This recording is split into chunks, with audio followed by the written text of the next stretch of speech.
trickle out and the bottom up. The president's budget will reduce the deficit by $3 trillion over the next 10 years, building upon $1.7 trillion in deficit reduction that has occurred over the previous 2 years. We continue to get big things done for the American people, to strengthen the economy, and to do it in a fiscally responsible way. At the same time, we're still waiting for extreme MAGA Republicans in the House to show us your plan. How do you want to invest in building an economy for everyday Americans? How do you propose dealing with the challenges that you often talk about with respect to the deficit? Are you committed to undermining Social Security, Medicare, and Medicaid? Show us your plan. What are you hiding from the American people? Questions? So, obviously the House has done a lot of work on China recently over the past 2 weeks. What are your thoughts on the leadership kind of making this as a priority, especially with everything we see on the global scale with regards to China? Well, with respect to China, we're committed as Democrats to competition, not conflict, to working through the challenges that exist with Chinese Communist Party from the standpoint of manufacturing or climate, as it relates to medical supplies, as it relates to semiconductor chip manufacturing and other critical needs for the United States of America, and a whole host of other issues. But fundamentally, this should be about strategic competition and not conflict, and I think President Biden, the administration, has been very clear in that regard. Is there a way to do that with also holding them accountable for human rights abuses? Well, I think we've been pretty clear and direct on the Democratic side as it relates to our concerns related to human rights abuses, and I think we will continue to do that. The House Republicans seem to also still be going on about the Parent Bill of Rights they're pushing last week. We've had some Republican leaders talking about it yesterday. Is that markup still happening?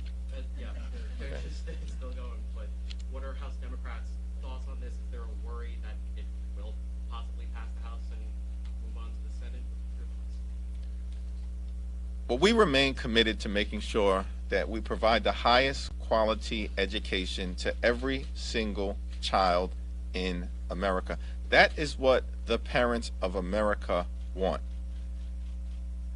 And that's what we want. We want to make sure that our children can learn reading, writing, arithmetic, science, technology, engineering, mathematics, have an education in the arts and in music, have opportunities to play sports, and to develop into well-rounded children who can then become well-rounded adults. That is our position, and we believe that that position is consistent with what the parents of America want.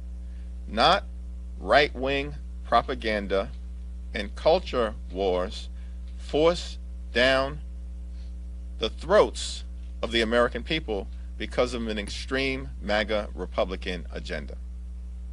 Third row, thanks. Okay. Yeah. Sure. Last week, we had a brief conversation about the letter that you and Senator Leader sent to us about Tucker Carlson denouncing the big lie, and Europe. You say that on air. Clearly this week that didn't happen, so you would cite your reaction among your caucus when you got to that. You crossed that bridge when you got to it. You're at that bridge. What are you going to do? Well, where we're at right now is that there is bipartisan condemnation for the lies and the conspiracy theories that Tucker Carlson continues to peddle on air. Bipartisan condemnation. It's dangerous, it's dysfunctional, it's disgusting, and I think that Senate Republicans have made that clear. Senate Democrats have made that clear. House Democrats have made that clear. The Biden administration has made that clear. It's clear for the American people. And so the group that has some explaining to do at this point in time are the extreme MAGA Republicans in the House.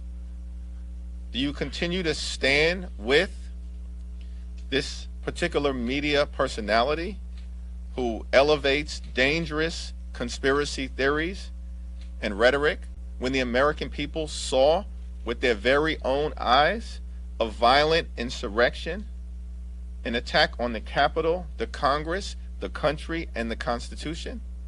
That's a question that the extreme MAGA Republicans at this point need to answer. If that come up though, what are you going to do about it? Are you going to, is your caucus not going to do interviews?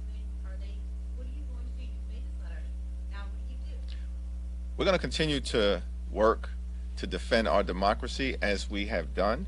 And I'm not going to get into a back and forth in terms of what tactical decisions will come next, because that's a collective decision that will need to be made by House Democrats. So President Biden's budget is very ambitious, but not likely to get through Congress in any meaningful way. So what do you see as the purpose of the budget for Democrats as a messaging document that maybe they'll factor into the upcoming election? Well, thank you for the question. It's not simply a messaging document. It's a statement of our values that is on full display for the American people. President Biden has articulated a plan to build an economy from the middle out and the bottom up, not the top down, which is the extreme MAGA Republican plan, which is to, invest in continuing to benefit the wealthy, the well-off, and the well-connected.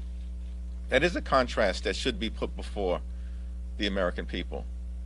But in order for that full contrast to be fully clarified, the question that the extreme MAGA Republicans need to answer is, where is your plan? What are you hiding from the American people? They want to have a conversation about the future of the American economy. We want to have a conversation about the future of the American economy. We believe our ideas are defensible. Not only are they defensible, they have worked, which is why you have more than 12 million good-paying jobs created during the first 2 years of the Biden presidency. Unemployment at 3.5%, a 50-year low. More small businesses created during the last 2 years than at any other point in time in recorded American history. Wages beginning to come up for the first time meaningfully in decades, and $1.7 trillion in deficit reduction as compared to what happened during the previous administration, where there were record debts that were put upon the American people, in part due to the 2017 GOP tax scam. So our view is we should have a debate and a discussion about the future. But the only way to actually do that in a meaningful way, where the American people can understand where Democrats are at and where extreme MAGA Republicans are at, is for the Republicans to show us your plan. The House Republican budget plan is in the witness protection program. It's in hiding. Why? Because they want to cut Social Security, they want to cut Medicare, they want to cut veterans benefits, they want big tax cuts for the wealthy, the well-off, and the well-connected. They want to subsidize big pharma, subsidize big oil, and all the while continue to promote the big lie that the cult leader won the election in 2020. If I could follow up, do you see it as a launching pad for a Biden re-election campaign? Those are the arguments you could make in the re-election campaign. No, I see this as part of the process. And we've always said the first thing that needs to be done this calendar year is that we raise the debt ceiling so that America can pay off the debts that have already been incurred by this Congress. By the way, when you talk about our nation's debt, America, this great country, has been around for 247 years. 25% of the nation's debt was incurred during 4 years of the Trump presidency. And these people want to lecture America about fiscal responsibility? You've got to be kidding me. But if they want to have a conversation, as they're lecturing America, show us your plan. Put it into the public domain. Take your plan out of the witness protection program. I think that it's so extreme that they are afraid to put it in the public domain. Put it on the floor of the House of Representatives. Let's have a debate about it. Put it into the public domain so that House Republican leadership can have a real conversation with President Biden in front of the American people. But they refuse to do it, and that tells us everything we need to know. In addition to the president's budget coming out, there's been a concerted effort by the White House to address junk fees.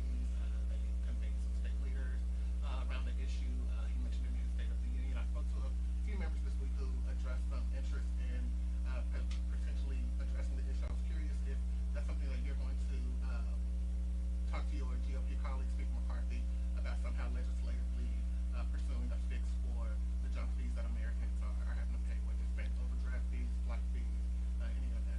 Well, House Democrats, we continue to be committed to finding common ground whenever and wherever possible with the other side of the aisle to make progress for the American people. We've repeatedly done that over the last few Congresses, and we remain committed to that principle.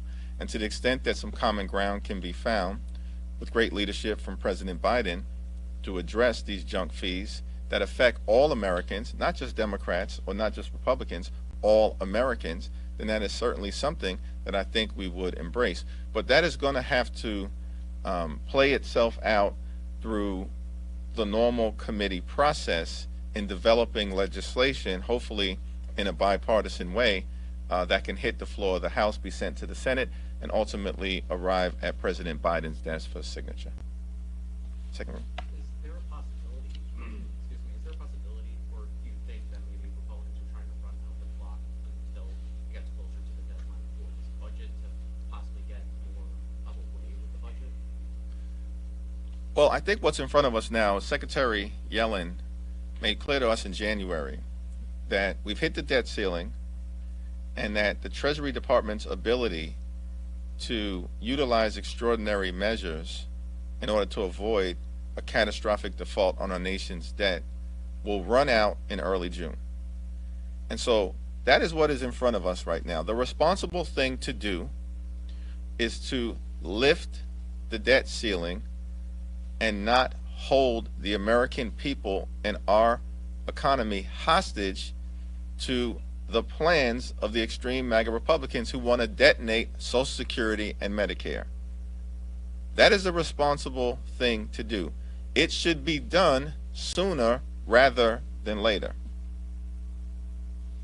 Oh, actually, Can you provide an update on the data breach that was revealed yesterday? Have you learned anything new? How's the House responding? Yeah, I haven't had a briefing this morning about it. Speaker McCarthy and myself put a letter into the public domain. We're going to continue to work on this issue in a bipartisan way, get to the bottom of what happened, figure out the implications of what has occurred, and also we're going to need some real reassurance as to guardrails that are put in place to prevent this type of data breach from ever happening again. It doesn't just impact members of Congress and senators, it will have an adverse impact on hundreds, if not thousands, of staff members, their families, and or the people of the District of Columbia, and that is highly problematic. Third row? Oh, actually, I'll go back over to this side. I try to alternate. Yeah. Just circle back on the January 6th stuff. Have you and Speaker McCarthy spoken since the videos were released to Tucker Carlson? And you spoke early on this term about having a working relationship for the betterment of the American people. Does this alter the trust level and that relationship? We continue to have a positive working relationship, but we both understand that in that context of working together whenever and wherever possible for the good of the institution and the American people, there are going to be times that we disagree. there are going to be times that we strongly disagree, as is the case with the release of sensitive security video footage to a known conspiracy theorist. That is highly problematic. And it's not just House Democrats who have pointed that out in the public domain. Senate Republicans have been very clear that they find it problematic as well. And so this is an issue where we will agree to strongly disagree. But it's the extreme MAGA Republicans who are going to have to explain themselves on this issue, because everybody else in the Capitol has a responsible position as it relates to keeping the Capitol safe, not simply for the good of members of Congress and senators, but for staffers who spend a lot of time in this Capitol complex, and for the American people who come here to Washington, D.C. to experience the citadel of our democracy. Two more questions? Yeah. There were a number of reports out this week that the Biden administration is considering reviving the practice of detaining migrant families who cross the border illegally. I wanted to see if you could weigh in on the fact that that's even being considered by this administration at this point, as well as whether the White House kind of needs to be a little more clear and direct in answering questions about exactly what they're thinking of doing here. It's not clear to me that it is being considered. What is clear is that House Democrats overwhelmingly, if not uniformly, believe that family separation is not a policy that should be pursued. With respect to communication on the specifics of this issue, there was a conversation between the Homeland Security Secretary and members of the Congressional Hispanic Caucus, and I believe members of the Congressional Progressive Caucus. I haven't been fully briefed on that meeting, so I'll refrain from further comment until I hear from our members. The Senate overwhelmingly passed a Republican crime bill last night. Now it's going to go to President Biden's desk. He said he wouldn't veto it. Are you disappointed by that? My position is pretty clear, and I spoke extensively about this over the weekend. I support home rule. I support local control by local government over local issues. Thank you, everyone.